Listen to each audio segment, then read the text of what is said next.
What's good, YouTube? We're talking Auburn sports on Vernon Speak Sports TV.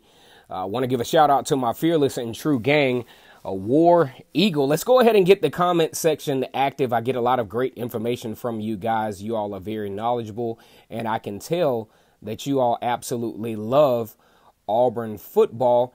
You know, in the Deep South, college football is king, and the battle cry is War Eagle. We would like to think that the SEC conference is the best conference in college football, and arguably the SEC West, excuse me, is the most competitive subconference in all of college football. War Eagle. Now, there were some things that I left out on the previous video that I did a few minutes ago when we talk about some of the things that Auburn needs to improve on coming into 2019. Now, one area of opportunity for the Auburn Tigers, obviously, I think, is red zone scoring.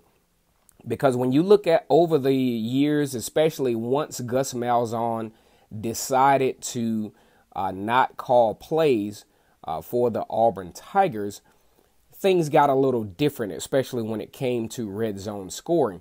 Now, although Daniel Carlson, I think he's an incredible field goal kicker for the Auburn Tigers, but whenever you have a field goal kicker who is the all-time leading scorer in the Southeastern Conference, that is a good thing and a bad thing at the same time. Basically, what that means is you're getting 3 points on a high level instead of 7, potentially, assuming that he makes the extra point, and Daniel Carlson was 100% on extra points for the Auburn Tigers.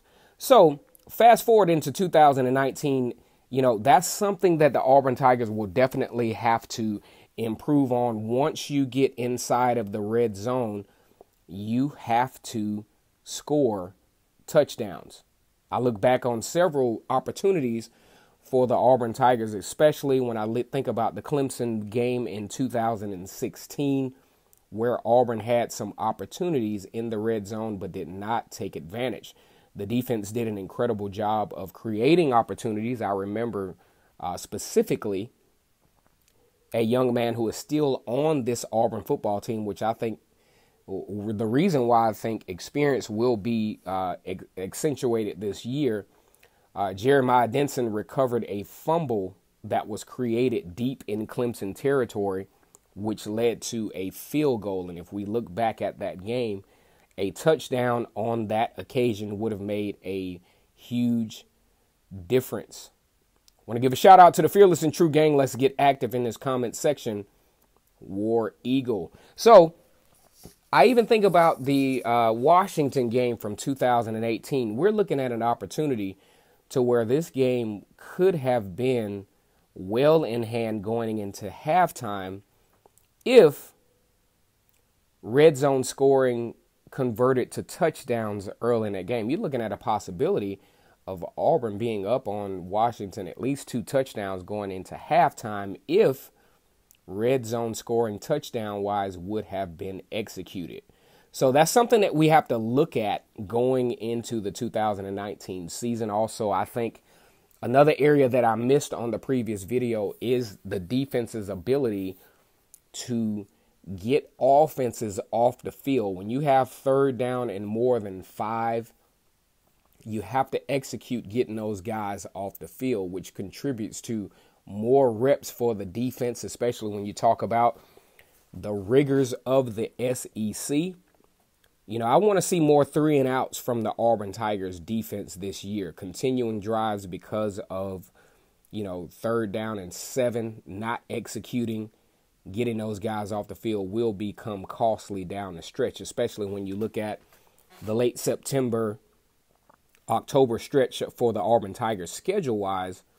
You got to get those guys off the field, okay? Texas A&M will be the first SEC game for the Auburn Tigers, and it's going to be very important that this is executed at Cal Field when Auburn takes on Texas A&M. Now, a narrative has changed with the Auburn and Texas A&M rivalry.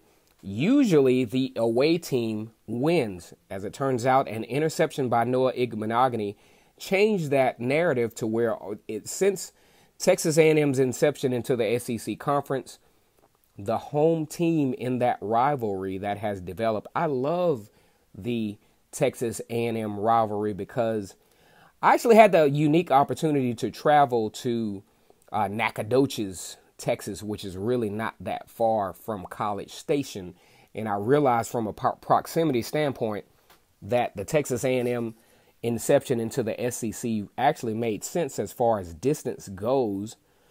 And it has become a very unique rivalry in the SEC West. And you talk about Auburn probably going to play against Texas A&M at night, I hope. Maybe a CBS game. We don't know. But either way, you know, you just have to execute in the red zone in that particular game as well as other games. So when I look at this, you know, you got to execute the red zone scoring. Now, one thing I did see in the A-Day game is the fact that Auburn has a lot more options in the red zone scoring because you're going to have a viable dual threat quarterback. I think this red zone statistic started to plummet once Gus Malzahn decided to stop calling plays. I think this is an area that will be handled on a high level for Auburn. You know, moving across the board to the offense, you have a viable dual threat quarterback and a lot more play calling options. In the A-Day game, I did see a lot of creativity down in the red zone to where you do not have to particularly resort to the Wildcat option because Auburn should be well in hand to have plenty of options to execute in the red zone. So that's something I left out in the previous video. I do apologize to my fearless and true gang because that is going to be very important down the stretch for the Auburn Tigers, and especially in this high consequence Advocare Classic against Oregon Ducks. Big shout out to all of my Oregon Ducks fans who are subscribers to my channel. We will have some more Oregon versus Auburn content coming very soon.